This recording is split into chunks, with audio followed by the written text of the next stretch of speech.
Every week we do a Q&A with interesting and accomplished members of the adaptive community to find how they persevered, how they innovated, how they built communities, and how they found solutions. Welcome to the Nametags Chat Podcast. Welcome to the Nametags Chat Podcast, where we talk with interesting and accomplished members of the adaptive community. As you know, our motto is, it's not what happens to you, it's what you do with what happens to you.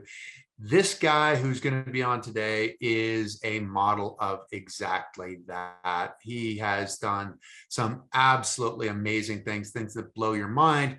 Two-time Paralympic gold medalist in the 100 meters, three-time Paralympian, first amputee to go sub 100 sub 11 in the 100 meters, two-time ESPY award winner, held world records in 100, 200.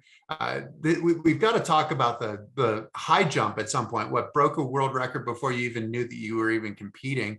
Long jump as well. I mean, this is Marlon Shirley is one of the most amazing athletes that you will ever meet.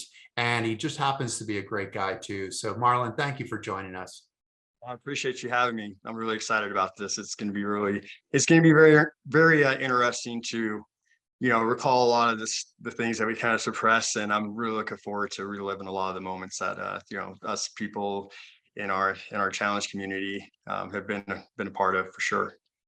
It's a really interesting thing in that you were talking, as we were talking beforehand, that you had retired and that you pretty much left the sport. And some of that can be really challenging, right? The whole idea of what do we do afterwards, after our sport. But before we get to that, can we go back and in the introduction, talking about gold medals in the 100 meters, going sub 11, what did you look at and say, that was the most important one? That was the one where that's me. The most important accomplishment really became what led to me breaking 11 seconds. And it was a decision that I made that was completely against the grain.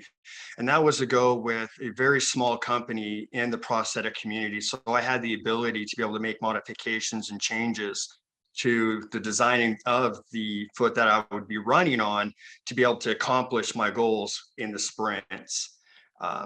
But there are so many factors that happen on the track, as you well know. I mean, there's rain, there's headwinds, there's tailwinds, everything got to be sanctioned. But I would say for sure, break-in 11 seconds in the 100 was the biggest accomplishment that I had on the track, most definitely. Were you looking at that? I mean, I'd imagine as it got closer, you were looking at 11 seconds saying, that's the threshold, that's what I have to break. But as you were coming up, did you think that was something that was possible? See, I never started as a sprinter, not to digress, but I never started as a sprinter. So within 2 years, I learned how to sprint, and what brought me into my first Paralympics in Sydney, where I won a gold and broke the world record. But as far as the possibilities of breaking 11, absolutely, it was possible. My times were, nobody would believe it. I was running well over 12 seconds up into almost the 13s. But again, I was not a sprinter. It's just, I have to have certain levels that I have to reach. I'm a data-driven person. I love data. I love filming myself running. I love looking at the biomechanics. I love force plates. I love anything that has to do with data and applying that in an applied force and using all the kinetic energy that I can get back from my prosthetic and from the track to be able to propel myself. So to break 11 seconds wasn't a matter of if I could, it was when I did it. Would it be at a sanctioned meet? Would the winds be right? Would it be sanctioned and qualify as a world record? That was the biggest hurdle that I had to face, honestly, was doing it when it mattered the most. How did you have those analytical skills? Because I remember you watching, you were early on with like the iPad, and actually it was probably pre-iPad, wasn't it? It was on your laptop where you were watching your starts and watching your sprinting and breaking it all down. Where did you get the analytical skills to be able to say that's important, that's not important? I just always had this mindset of just being curious. I love figuring things out. Even as a child, I was just always fascinated with things that flew and things that went fast. Some people are just really just born with that type of ability to think like that. And that might be because you're gifted in that way, or it might be because you're not as gifted in being able to sit there and, listen to a lecture like somebody like me. And so I'm a very hands-on person. I just love watching the world move, and I love watching how other people make things move. And I absolutely love engineering. And so looking at something where I know there is a more efficient way for it to be done, not reinventing the wheel, but just a more efficient way. So there's less resistance, better angles to where you're not working against yourself, any braking forces, all of those things were just there. I would even be working on the farm and just find, something that would maybe take an hour, try to find a way to make it take 20 minutes and spend, 6 hours trying to design something to do it. So it was really more intuitive than anything else, is what you're saying? Yes, that's fair. Yep. Interesting. Now, Paralympics, I mean, you won gold medals, you broke world records, you won world championship gold medals. And there are people who come into the games who don't know about the games. But this, in some ways, the Paralympics couldn't have been further from your existence than anything. How did it happen that you ended up finding the Paralympics? I'm trying to figure out, actually, in some ways, we've got to go a ways back, right? Can I reframe that question? So one of your biggest, some of the biggest publicity that you've ever received, and I look at this like biggest publicity I ever received was being in People magazine. 50 most beautiful people in People magazine. For you, it was Sports Illustrated, and it was this amazing article about your life, and looking at that, like where you started in your life and ending up in the Paralympics. How did that happen? But also looking at the Sports Illustrated article, where it was raw, like it was as honest as possible. There was nowhere to hide. How did that feel to you, having that be the most public you'd ever been, really, probably? So that's a great question. And in three parts, I could answer like this.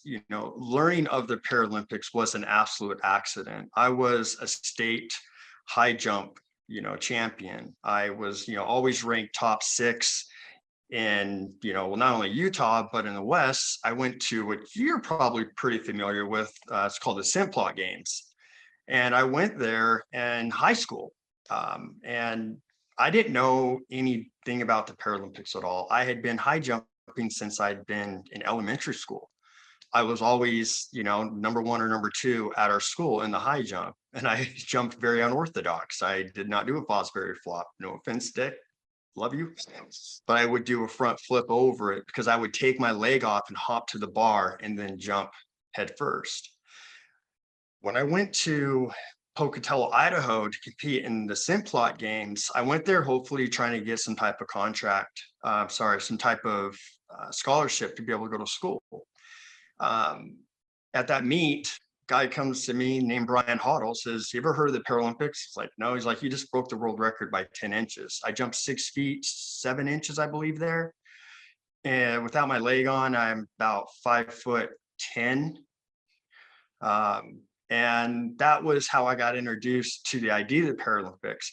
I ended up coming down to Chula Vista, California, not too far from where I'm at right now in Southern California, and went to an event called the Paralympic Revival.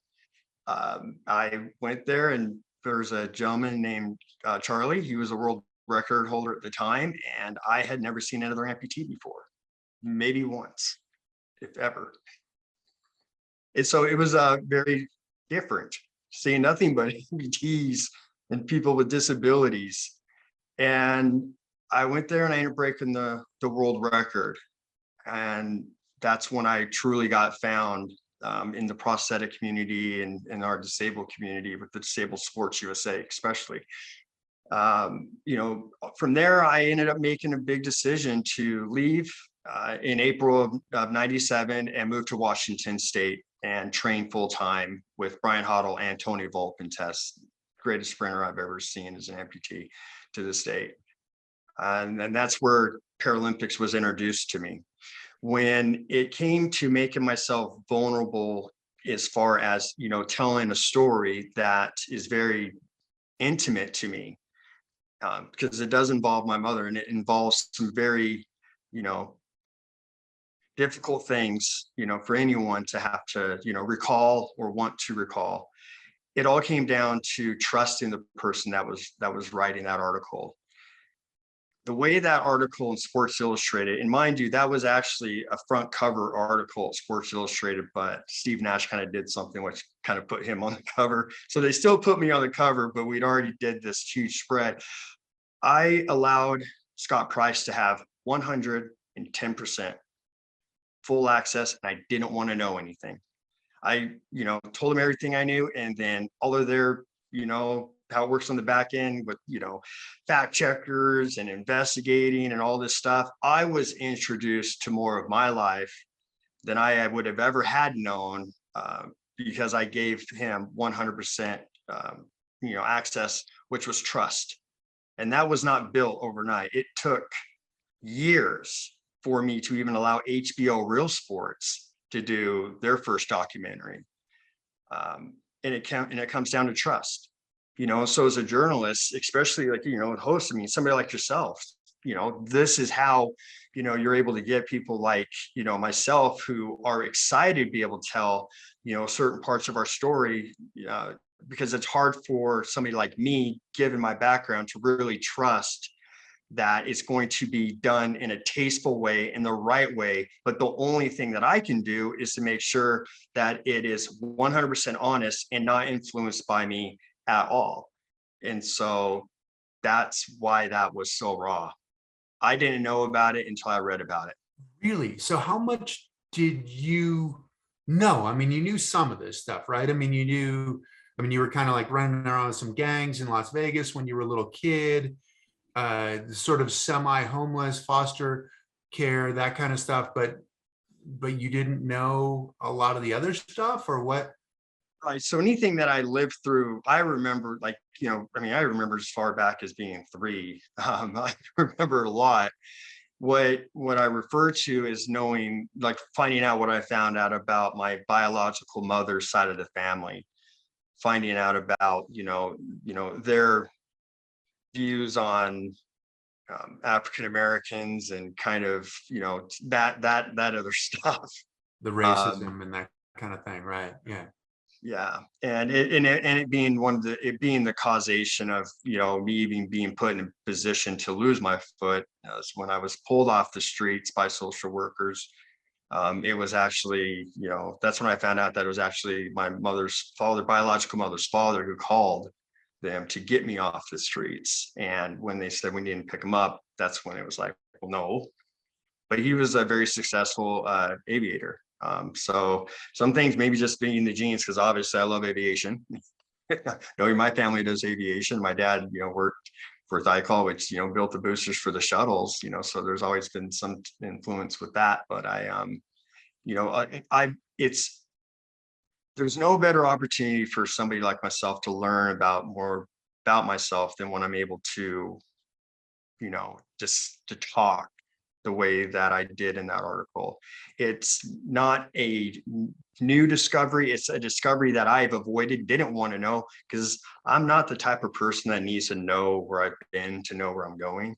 I know what I know what I went through, and we can talk about that. But discovering, the nasty side of people isn't something that I choose to do, but it needed to be done. And it just needed to be done by a professional, and again, someone I trusted. And so I'm going to say it was a great thing, but it was a very, it was the right thing to do, and definitely gave a lot more purpose to some of the accomplishments that I was able to do on the track and off the track for sure. What is that story? I mean, obviously, this is a really personal story for you because it's your story. But what does that story mean to other people? I mean, you look at it and go, I've given them my story. What's the hope that somebody's going to learn from that story? Well, just to give a quick recap, many people may not have, read my story, seen my story, is that, my mother was a prostitute. My biological father was a pimp, and she was one of many of the women that he had control over, and he would get them pregnant in order to be able to control, that woman. My biological mother, she, that was her life. She was a working girl. But I lived, I remember everything. And so that's just kind of like the background, and so later on in life, I get adopted. I end up getting abused so badly that I have to lie to the teacher, tell them I got hit by a car. I was riding my BMX bike. I come back home. There's nothing there in my room. Social workers then take me back to the children's home again. And then I get adopted by my family now, which is the Shirleys, and my mom and dad, who are my mom and dad. So I really, when I say mom and dad, I mean, this is Marlene, this is Carrie, that's my family. That's, that's what happened when I was 9.5, they're my family. But with my biological mother, that is where, living on the streets, living with homeboys, not even having anyone to take care of us but each other. But it was didn't know any differently, and so with that being said, having, giving access, I didn't even say access, but like giving true access to, to somebody that's a responsible journalist, is going to only make you more confident in all the doubts that you have as somebody who may be a public figure, or somebody who may be influential, or or most importantly, so many others out there, because there's a lot more people that that are not like you and I, that are a lot like the life that I lived and are living and have lived it, and never had the opportunity, the blessing to ever have love, religion, relationship, and that all coming in at 9.5 years old. It's not my place in the world to hold that story, privately. It's something that has to be shared with not only, others living in those type of situations, but those who helped, provide for me, who were responsible for taking care of me while being social workers. I mean, just the accident of me losing my foot as a 5-year-old in the children's home. I mean, the trauma it would have been for those caretakers. It's if we are going to put ourselves in a position of where we want to do great things and be able to have fans recognize, whatever it is that we're trying to be a part of or trying to build. Like with me was the Paralympics. US Paralympics didn't exist when I started. That was a big part of my mission that I was, being able to be a part of. Then you also need to not make yourself vulnerable, but definitely need to be, able to tell your truth. And that's something that, we'll always work and strive for. So that article, and I'm sorry to go a little bit long-winded, was very difficult, and it is the toughest thing I've ever done in my life. Because of course, you can imagine being a sprinter, and Chris, you know me well enough, kind of a control freak. I control my environment. Don't think that's anything that's too bad. But you only have 10 seconds to run the most perfect race of your life once every 4 years. So controlling your environment is something that, can be a negative or be a net positive. And that's just kind of how my ether worked. controlling the information that came in, had people to buffer it, and, just made sure that I had the people around me that I trusted the most. You said it was a difficult thing when you approached that article. When you look back on it now, is it something that you celebrate? Is it something that you're proud that you took that step to do it? That's a great question. I absolutely am.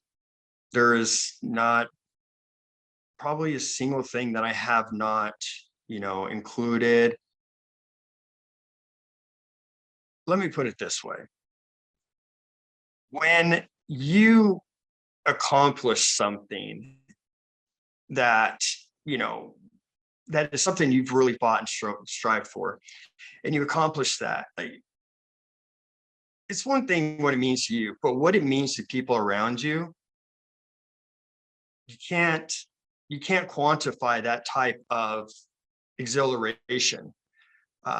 That validation for all the sacrifice, and people say sacrifice, we're talking like giving your body to a sport and making yourself vulnerable of all types of, severe injuries, because it's what you have to do to go into a space that no one's ever been in. You don't break a world record if someone's broken the world record before. Like when running 11 seconds, like, yeah, it's common now, but nobody knew how the body would react at that time with a prosthetic. You just didn't know.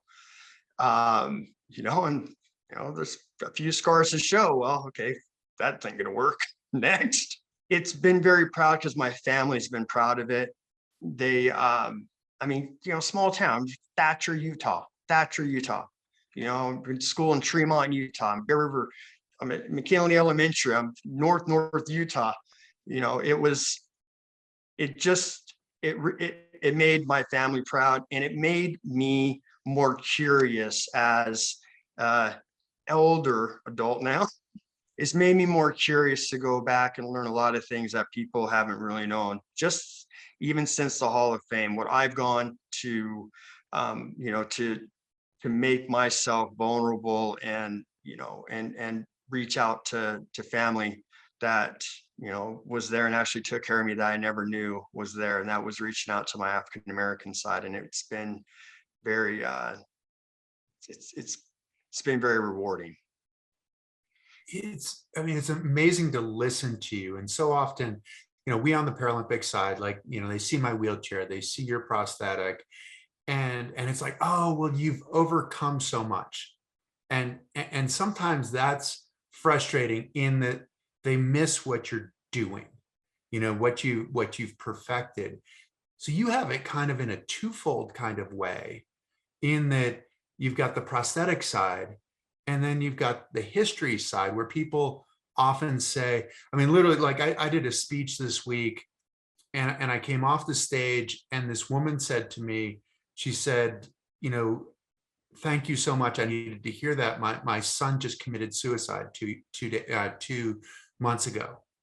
And what I said to her was, what, so often people say to you, I could never imagine what you've gone through. And the problem is that if I say that I could never imagine what you've gone through, then in a lot of ways you're alone in it. We're not sharing in that experience. So with regard to these two experiences, how do you reconcile that? How do you find a way to be able to connect with people to say, yes, this is what I've experienced, but this is who I am? First part of that question is really kind of funny. It's when you'd asked, said about, we don't look at our disabilities in the same light. My father had asked me a question not but 2-3 weeks ago, and it was like, if you were to name your top 10 injuries you've had, and I was just going over just a couple of them, and then about 10 minutes later I was like, Dad, I didn't even realize I never even brought up the fact that I got my foot cut off by a lawnmower. I'm not kidding. It just doesn't cross my mind. I'm like, well, I only have one Achilles. Remember that rupturing in 2008 finals? I blew that ab out, this shoulder. But it was, but I'm fortunate because and that's just being honest, I'm very fortunate that I lost my foot when I did, because I was able to grow up learning motor mechanics. You know, it wasn't as traumatic as, you know, what we've worked with, and I know you have, and I know we've worked a lot with them, with our, you know, with our wounded warriors, our soldiers. And, you know, and so there's always this, like, not as bad as and worse than when you're at Walter Reed and like they're looking at somebody who's missing a foot and saying, oh, that's just that's just a nick. Like, it kind of brings things to perspective. But when it comes to being able to be relatable, you know, Chris, I'll be honest with you, not everyone could do what you're able to do. To have, you know, somebody, you know, a lady come and say something like that is why there are certain people that are just really great at not, I mean, I'm not going to say motivational, just inspirational, and to inspire and to have that comfort and confidence in yourself to be able to, you know, have, you know, that connection to where, you know, somebody like myself, that's always been one of the harder things that I've had to work on overcoming is we only get, I would say that we get, you know, the traumatic stories. Like, I've been with, able-bodied professional athletes that are big ones are the big ones. And, you know, they're getting an autograph and it's like, you know, I have a child that's cancer and lost a foot, you know, can you get a leg, that kind of stuff, you know, and we've done everything we can on, you know, and I know I have always, you know, done everything I could, but, you know, with hardware but there's only so much that, you know, a person can do that. It becomes more of a mental state of mind. And that's something that that I don't care how good of an athlete you think you are, or how, it's something that, I know that is a constant battle for me to work on.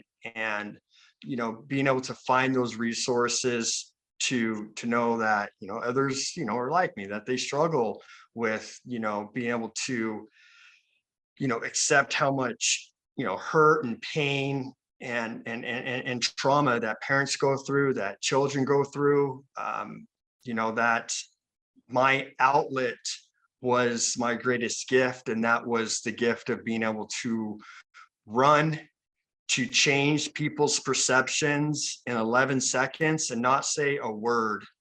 It's amazing to be able to do something that is visual, not based off of any judgment. It is start to finish. And even when you're, leading the pack for 10 years, you still have a clock that is still your ultimate judge. And to do that with integrity, which, it's something that, a lot of that can be a struggle in sports for a lot of people. And just to know that you can reach so many people in such a small, finite amount of time just by sprinting. That's a piece that I definitely am never going to let myself forget about. And I say that because when I lost my first world record, which sounds like kind of ignorant, but like I hadn't lost a 100-meter race in 10 years. I mean, when I lost that world record, it instantly made me redefine, like, really, what did the world record mean to me? And I looked over at my medal and I was like, that's something no one could ever take away. I mean, not me, and it gave it so much more worth. And it mattered more. And it just gave me a better reflection on what, I was a part of and what I was able to contribute. Well, it was just very nice to be able to change the heart and souls of a lot of people in as short amount of time as possible. I've heard you say in the past that like having a family is something that has been scary, that had been scary. I don't know if it still is, but hypothetically speaking, like if you were to have a child, what would you say to that child as this is the most important thing? This is the thing that you need to do.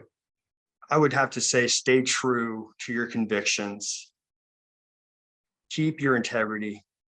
And no matter how many times you fail, just make sure that you did it honestly, that you never took a shortcut, that you did it not only for yourself, but you did it for others, to be able to find reasons for them to emulate, to inspire you to continue to go on. And just remember that life is always a rhetorical situation. People that think they inspire us, they're the ones that truly inspire us. It's exactly, I mean, it's really, ultimately, you're talking about this sense of the human experience in so many ways, right? Is that you can't determine where you start, but you can determine where you're going from there, and be able, even in the most difficult situations, to live your life with integrity, and in a lot of ways to be proud of the scars that you've accumulated along the way for that reason. Does that make sense? It's correct. But I just need to take note that you just asked me the hardest question I've ever been asked in my life. I apologize. Did I tell you that when you were coming on, that that was going to happen? You just had me go. Thank you. I appreciate that. I love being challenged. Obviously, I love being challenged. Or you do what we do. It is totally true. And it's so interesting just for me to have been a friend, and to have been able to see how you approach the problem, right? And the problem, in some ways, is how do I run a sub 11-second 100-meter? But it's probably a bigger problem in that, how do I run as fast as I can possibly run? The way the way that I would be able to, and sorry to cut you off there, because you just, I always made sure I was a part of the solution, and I don't want to bring money into it, but I made a pretty big financial decision when I got into disabled sports. I went with the small company, as I'd mentioned before, for a reason. And that really, there's none of this would have happened had I not did not do that. I didn't have this group of people around me, or, parents that were, professional athletes, or it just needed to be done a little bit better. It needed to be done a little bit differently. Not only as far as like the design, it's just not all designs fit one person. Everyone's got different shapes. I'm a 6'1", 198-pound athlete at the time, and a sprinter, jumper, it just doesn't make sense. But I had to always be a part of the solution. And it could come across, wrongly, but it is, I'm one that's strapping myself onto a Formula One, race car that's strapped to my leg, making sure it's like there's as least interference between my skin and bones and the carbon fiber that there could be, to take out any type of variables, less moving parts, make it more efficient, make it to where I could see my components, and I knew where their advantages were over me. And I would train to take advantage of where their disadvantages was. And that was, me coming out of the blocks. There was things that may seem subtle, but were absolutely huge in getting it down to where, I'm breaking the world record by hundredths of a second, 11:09, 11:08, 11:06, 11:09, 11:07, 11. And there was no dropping like 10:7. My world record ended up being 10.86 seconds. And that took over 11 years.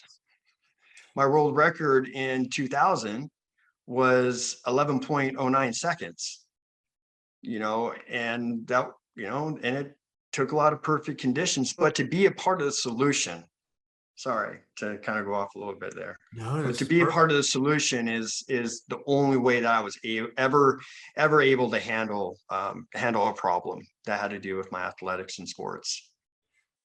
This is a question about both sports and life in general. I think I used to think that confidence was based on what I could do, that if I was good enough, that I had confidence in that. And I think going through my accident, going through the recovery after my accident reminded me or showed me that it wasn't necessarily what I could do, it was knowing that I could handle whatever was going to come toward me, that I could keep going and find a solution. What's your definition of confidence?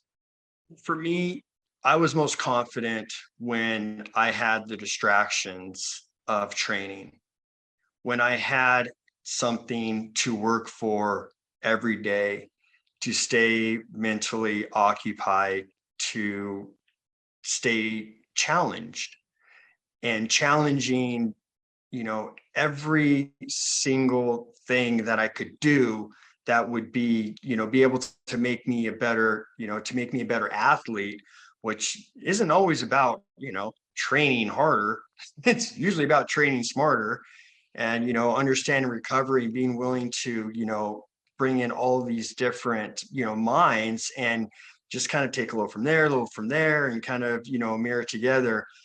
And I don't really know how to separate the two because my athletics gave me confidence in my personal life. It's, let's be very simple.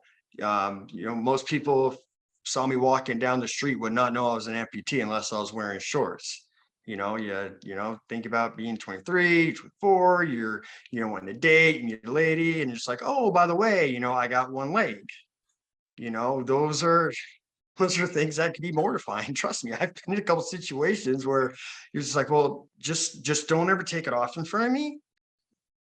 Is that how you'd bring it up on a date? Hey, by the way, I just have one leg. I just usually try to date fans. They already know. That is funny. No, but I mean, there's a lot to be said about the question that you asked. And the one thing I can tell you is that, very seldom do people have the answer. I have my answer and my truth. My truth is very simple, that I was not a confident person when I was off the track. If I didn't have track, I would have not had the confidence that most people thought I had. I went through a pretty, horrible situation as a junior where I had to have my leg a revision done, and that's where they took off a couple more inches on my leg and they put it in a cast, and like, not to get too graphic, but it didn't smell too good, and trying to go to school and wearing crutches, and I can say this, you'll never find a photo of me. Oh, I don't want to challenge the internet to do it now, but maybe you'll never find a photo of me with my leg actually truly off. So, yeah, as confident as I am and had been, but there are still things that are, not confident about. And I would never take my leg off on camera, have a photo be able to be taken while I actually had my residual limb exposed. And it's, I'm not saying that's a commendable thing or something anyone else should do. It's just, by the end of the day, it's a human response to be able to have turmoil between how you find that balance and, and not feel that you have to do it all. Why is that? Because I mean, you are a vulnerable guy. You're a tremendous champion, but at the same time, you're willing to be vulnerable. Why is that such a sacred place or the thing that you're keeping from the public eye? I didn't trust the way that I would be marketed. I didn't trust the ability to, because I wasn't looking for endorsements that were your traditional, here's some product. I mean, I was harking after Fortune 50 companies, Fortune 100 companies, like those kind of things aren't, oh, you have the best agent in the world. That doesn't mean, and most of the stuff I didn't have an agent. I did a lot of my own photo shoots. I did a lot of my own prints, and then I'd present it to them. This is how you market me. Because to leave it to them, like, it's like going to be this soft, like, how do you market something you hadn't seen before? How do you change the mindset of somebody like me. Like when I went and saw these amputees, I was like, that was weird. And I'm not saying like, it was just like, that was my own ignorance, but I hadn't been around it. But in the same sense, like, I want to be sexy. I want to be strong. I want to look as confident as I feel. And I want to show my full silhouette, my full body. And I want it to be long, strong, and powerful. But I want it to be done right.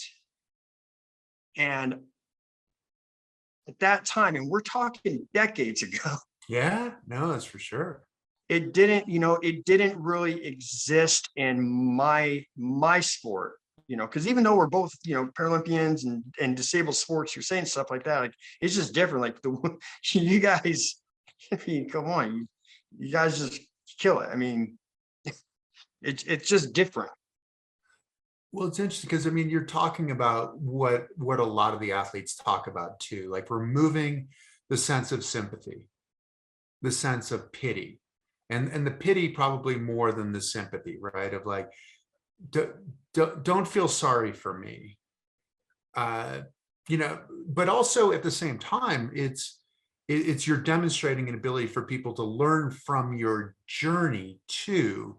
And that journey of, it's so funny. Overcoming is one of those things that I have a bit of an issue with, where people are like, oh, you overcame it. And it's like, no, like it's a constant struggle. I mean, we're in a constant struggle, and the myth of overcoming is exactly that, is the myth. And it's like, no, I have to show up tomorrow and I have to do it all again tomorrow in order to prove to myself, in order to prove to everybody else that this is who I am. There were parts that you did well in your sport. How did you approach the things that you did well? Because you were a great starter, right? And how do you take that and then the things that you might not necessarily do as well? I mean, one's a differentiator, and two, that might be the parts that you have to figure out how to get better, or how to minimize your losses sometimes as well. Looking at where the athletes are, today, say since, let's just say since 2012, because that was a really big deciding factor. Well, this sport just took a huge leap. I didn't know how not to compete. I don't regret it, but I definitely put myself through a lot more. I put myself through a lot more than if I were to say just be a 100-meter specialist. What would happen? What if I were just to be a 1 and 200-meter specialist? What would happen? I'm training for the 100, the 200, the long jump, the high jump, and the 4x1. My goal was 4x4. I remember you doing a 4x4 trial when we were in Chula Vista, right? Which was, what was that? Was that distance based, that you guys went out and were measuring to figure out who was on the team, right? Who could go the furthest? That was the second worst decision I've ever made in my athletic career. That was the first one. The second one was to actually run a 4x4 in Spain. I'm not a distance runner. But what did you say after that trial? Do you remember? I do not. You said, that killed me, and I didn't want any of them to see that it actually hurt. That would be absolutely what I would say. And the only reason I wouldn't be able to recall that specifically, because I was probably going through like a massive lactation. No, but I went through that experience in Athens where I just didn't want people to ever see me lose. And so I guess one thing I never did is got into an event that I didn't have a chance of winning in. I never did anything, and this will probably come across, distasteful for a lot. And I, apologize that we don't think the same on this, but I never allowed myself to participate in a sport, to participate in an event, And, that's really, if, you look back, Chris, yeah, especially since you've seen the whole athletic side full circle from beginning to end, is I never wanted to participate and would never allow myself to just participate in the event. I said something that offended another athlete. Unfortunately, I said, number 2 is not a winner. Number 3, no one remembers. And it's just a mentality of where my mind was, because I didn't deal with getting silvers and something that I knew I was the best at world events. I wouldn't have changed that either, but there's a place for there's a place for that kind of mindset. It's just there's no time to make up for for any mistakes that might be made in a race. I mean, it's a 100-meter dash. It's the fastest person in the world. Like, there's just no distance, no time to make any adjustments. Everything in that race has to be, which is repetition, is a form of emphasis. There's no the starting noise goes off and you just react. It's all muscle memory. Yeah. And anyone that does anything great, I was watching earlier today, which I love watching these on YouTube, are like skilled workers. It's so weird. Where you just see people that are just like really great at the job that they do. And they're just like, you see like somebody like lay a brick and it's like, and there's like speckles. Next. Like, you just got to do nothing but just enjoy like how great people can be at no matter what it is. And just know that, like, that is something to be darn proud of. But Perfected your craft, really. I mean, that's what sports about, right? It's perfecting your craft. But you guys, as 100-meter guys, there's no room for recovery. So you guys are the gunslingers out there. Like, it's if you make a mistake, it's over, right? Correct. I mean, at that level, yeah, absolutely. I mean, I won 2004, I think, by 200ths of a second. 0.02. Now. And you knew, right? When you crossed the line. Oh, I knew. You knew. Well, yeah, I knew. But even if I didn't know, I was going to make sure that was a shot. Number 1 in the air. No, but I knew where I was at in that space and time. And that's where it kind of, can get a little bit, complicated, really go into like the nuances of just like that self-awareness, perception, all that. But I will say this, with Oscar running in the 200, when, relating to that 400, I was just like, I was not going to let anybody see me hurt. I've never wanted to pull out of a race more in my life than when I saw that 200, because I had been working for 5 years, to break Brian Frazier's 200-meter world record. And I was there. I'd already tied it at Paris World Championships. Like, I was ready to break the world record. And I see this guy take off in prelims. We got rounds, all these rounds, right? See this guy take off. I'm in the heat behind him. And all I see is like, gun go up. Brian takes off. Brian, take it off. I see Oscar. Looks back at the starter guy, because he was like, well, I wasn't ready. So he's like, oh. He took off like 10 meters. Brian must have been 10, 12 meters ahead of him before he even like left the blocks. And all I see is Brian Frazier, the world record holder, the fastest guy in the world. And this guy not only catch him, pass him, and destroy him by like 15 meters. And I just remember looking at the difference too between you and Brian and Oscar. Brian and I would be we'd be the same, but with Oscar, like, I didn't know Oscar. That was the thing, is I didn't know who Oscar was. No, but between like single amputee versus a double amputee as well. Well, yeah, that's definitely a huge difference. So anything that you do in sports, you really want to have, symmetry. And so there's really no symmetry when you're a bilateral amputee. You try to get as symmetrical as you possibly can. People associate, prosthetics in sports being bionic and all these other things. They're not. It's a kinetic device. There's no actuators.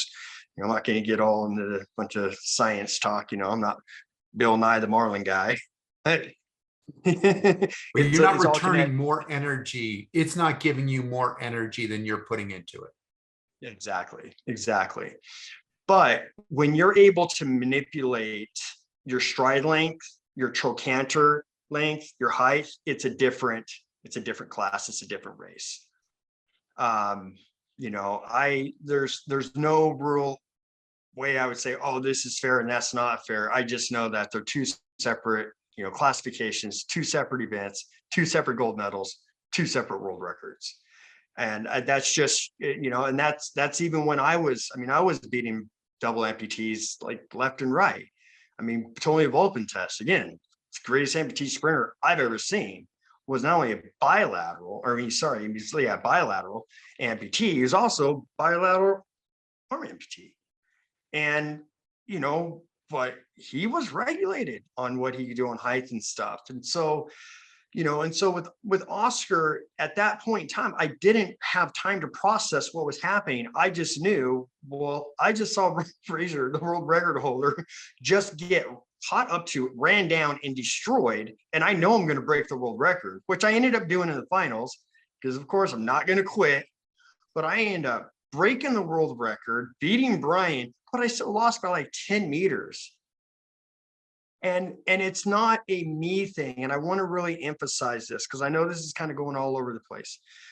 I want to go back to like what the marketing idea was behind where I always kept my foundation. When I went and saw my first disabled sports competition, when I went to my first Paralympics, I was confused.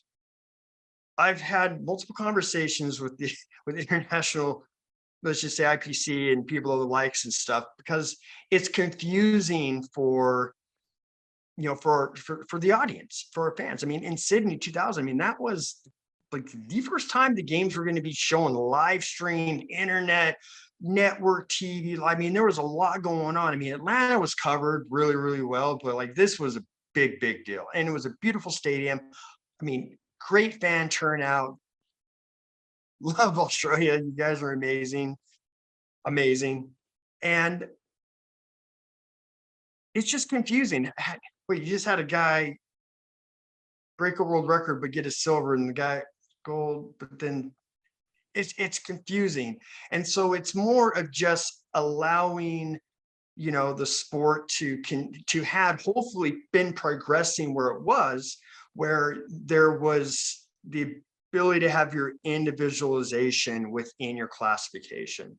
Because I could tell you, if I had seen what some of these bilaterals have done to a unilateral, I probably would have never really gotten into the sport. I actually would have never probably sprinted. Just the way I am. Like I would never had a chance. Like when I saw Oscar, it wasn't a matter of like, oh, that's cheating, or, oh, he's, better athlete than me. It's just like, I know he's not a better athlete than me. I know most of them are better athlete than me. I know they're not training harder. I know they're not recovering better. I know they're not doing all these other things. I just know that there are just certain things that are just need to be regulated, and it is what it is. And it just comes down to the fact of it makes the sport more confusing. I'll be honest, I'm even a little bit confused on some of the stuff that's going on, T46s and stuff like. But these guys have stepped up. And the sport's gone back to where it was when Tony Volpin test was competing, to where they actually lowered his legs in Atlanta. They actually lowered him down, and they had a measurement. And why that kind of went away after, like, say 2006 and 7 and on, is where, like, okay, I'm not sitting there and trying to harp on, oh, this needs to change. It was already there before. Why did we walk away from that? And then why did we digress to where, it's still confusing? And we saw that in 2012, as you said, where Oscar went through the whole process of petitioning, of basically suing to get into the Olympics. They regulated his leg length, which as a bilateral amputee, you do have a far greater range of how long your legs can be. And then I remember watching the 200 meters when he came to the Paralympics. He went and ran in the Olympics, came to the Paralympics, and you're watching Oscar and he's in the middle of the track, and Oliveira went flying by him on stilts in some way. I mean, there weren't really stilts, but what looked like much, much longer legs. And it's hard to have that argument, but I think the regulation that you're talking about, and really ultimately what you're talking about, is having a level playing field, which is, we know, is the greatest thing to achieve, or greatest difficulty in sport, right? Because I mean, you say you're 6'1", 190 pounds, and that's what you are. You could be 5'6" and 130 pounds, and how do you work in sport? I mean, that's one of the challenges in sport. In 2008, you, as you mentioned earlier, you blew out your Achilles. You said it was all about finishing first, but you made it to the finish line. You only have one Achilles, so you didn't have the ability to hop. Why was it so important for you to make it to the finish line in 2008? For that year, I almost died. I was in the hospital for almost a month. I'd went in to get my knee scoped. 2 years prior, World Championships, I blew my knee out. Leg got stuck in the sand, completely ruptured, or tore my ACL. It's one of the ligaments. But I had that replaced with an allograft. I came back within 9 months from an ACL replacement, and won World Championships on outdoor World Championships. So I just needed to get some of the meniscus, cleaned out. Things are catching, get a little clicky. And it was just a simple scope. I got MRSA. It was the hardest thing I ever went through, because I just kept It was asking. Staph infection, MRSA. Yes. Yeah. For people. Okay. Yes. And I had PICC line in each arm. I was on drops. I mean, it was bad. And that went on for almost, three and a half months. And all I was asking for, because I'm not a super religious person, but, desperate times call for desperate measures, and just asking just for, and this might give you a little bit more context of what I said to you after the 400, of being just true to myself when it comes to my trueness to sport, is I just asked for just this crushing feeling in my chest, to just feel comfortable knowing I wasn't going to Beijing. That's all I wanted, not to recover, to go back and to compete, just to feel good that I wasn't going to be making the team. And so in 2008, when I said earlier in our conversation that some of the worst decisions I made in my sport was I did not know how not to compete, that would be another one. I put myself in a really bad situation because I felt good about 7 weeks before the games. Good as far as I'd only lost 21 pounds. But muscle memory is a crazy thing. Was able to put the weight back on, was able to, you're trained, your body just knows how to do this. And so all of my numbers were there. My numbers were there to win the gold, were there to, challenge the world record, my world record. I mean, mind you, since 2000, since the first time I won that race, I'd never lost it until 2008. And it took me rupturing my Achilles. But on the medical side of it, well, I've been pretty aggressive with some of the medical stuff that I've done. And usually it was around, just asking enough people until they said, yeah, we'll do it. So you could get the right answer. Everybody's telling you no, no, no, no. And my answer, found the one person. Yeah, and we did great things, and nothing went badly. It's just that ligaments are a crazy thing. They're doesn't matter how big, strong you are and how much you come back. The medication that they were putting in me to to kill this staph infection was also making my ligaments weaker. And so But who was going to tell me no? It's 110% on me. I made the decision. Just no one was going to tell me no. And I could tell you, there's no, like I say, if I was going to go out on the track, that's the way I would have gone out. Chris, there's a whole nother reason of 2008 that no one knows what really was around 2008. In 2005, I made the decision. 2008, I was retiring from the Paralympics. Like I had a plan, and I hadn't really had any of my plans on the track ever not work out. Actually, not any of them not work out really. But I was in the middle of getting ready to start training for the skeleton. And there was one thing about the skeleton that was really enticing to me, is that once your feet are off the track, it's all fair game. Anyone that knows me knows I love fast, crazy, and I'm from Utah, and so that there was a lot of disappointment around 2008 when my Achilles went. There was another athlete in the race that said I faked it, regardless of the scar, the snapping. Like there's just a lot of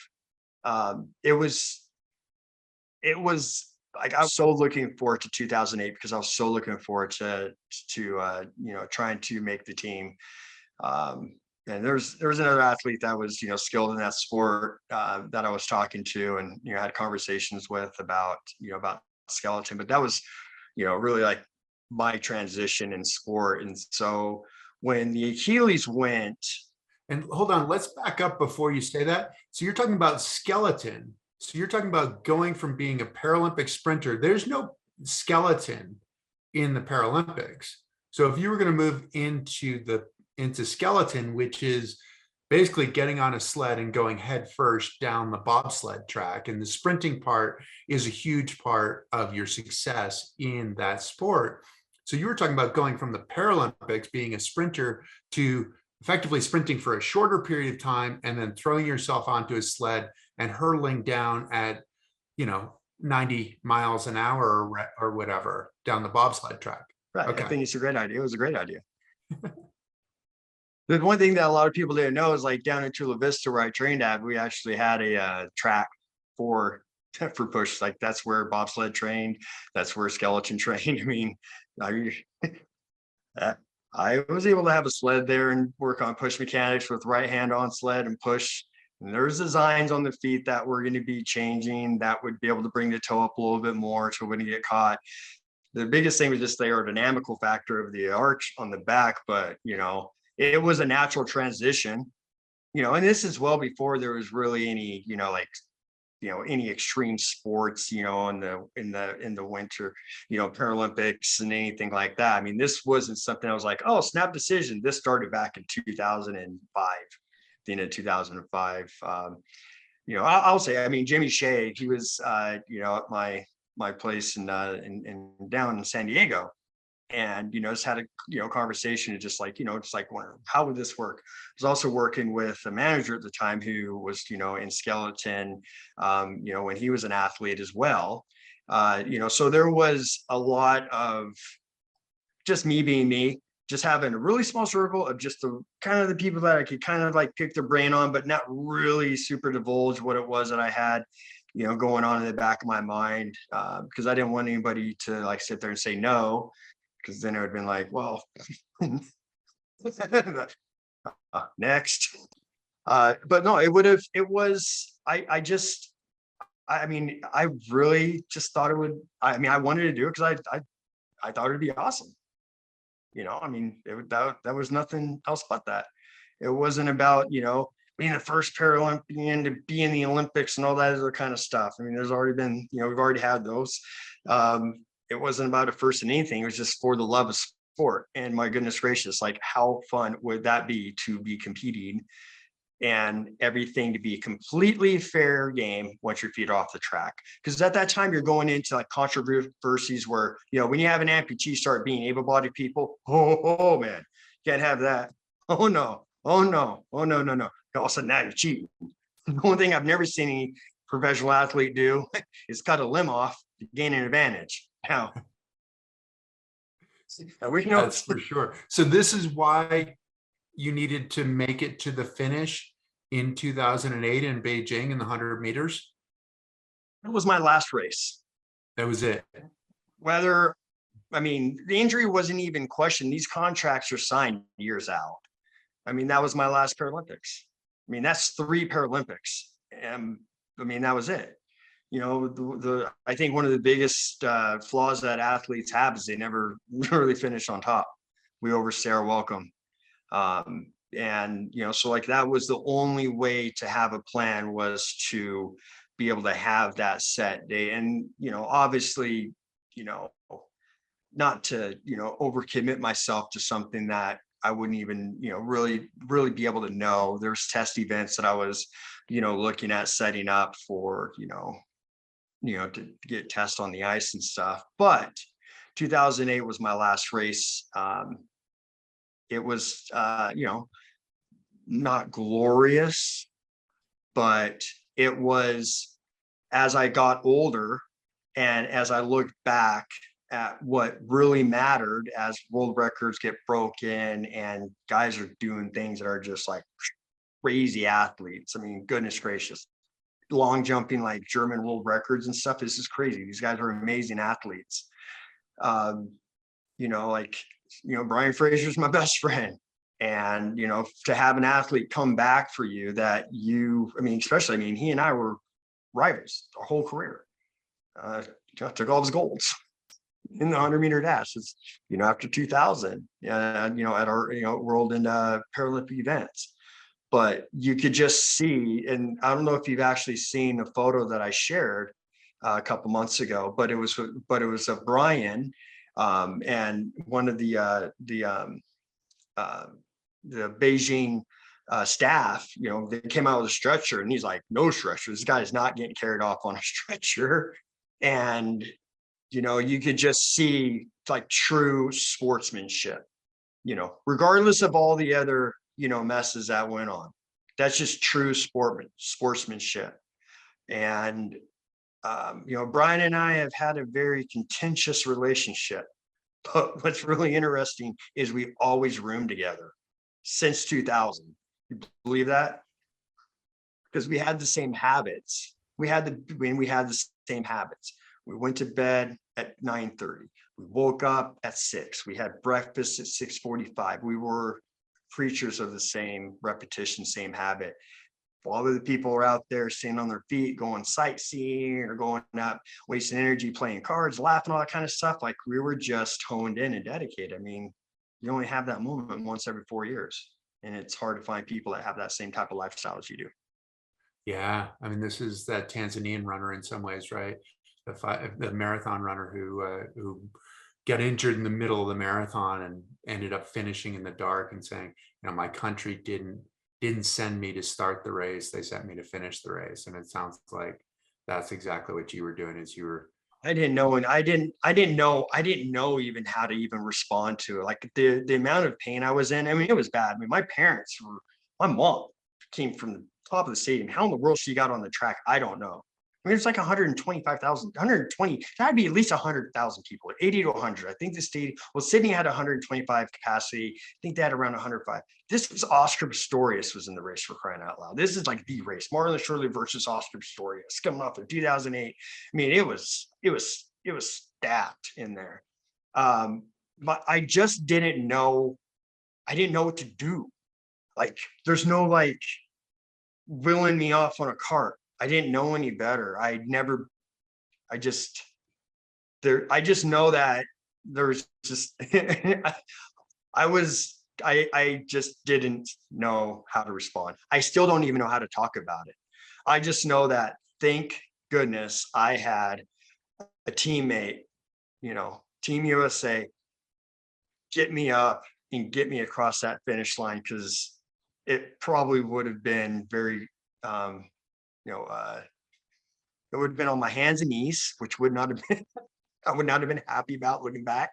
If I was like crawling, I would have been trying to hop on my prosthetic, but I just don't know how to not finish a race. And I never knew how to not compete. Well, I think unfortunately that's the place where we're going to have to stop. You did get a shout out from another of your teammates, Joe Lamar, said, Marlon, great stuff. Love you, brother. So you're still getting the shout outs from your teammates.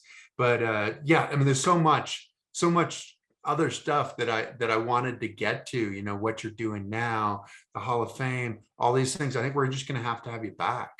Is that okay? I would love that. I would love that. And, you know, I really appreciate anyone that's listening that, you know, helped support me through the Hall of Fame. Just understand that you didn't just support me, you supported all of Team USA.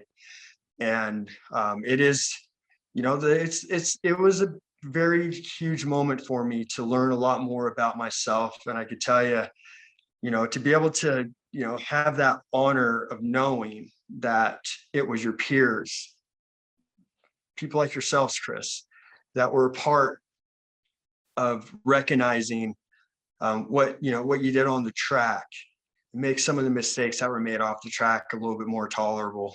We're not all perfect, but I really look forward to earning that opportunity again. I think so. I mean, it's the Hall of Fame is so amazingly competitive. I mean, 3 Paralympians got in, and you can't make an argument against any of those athletes.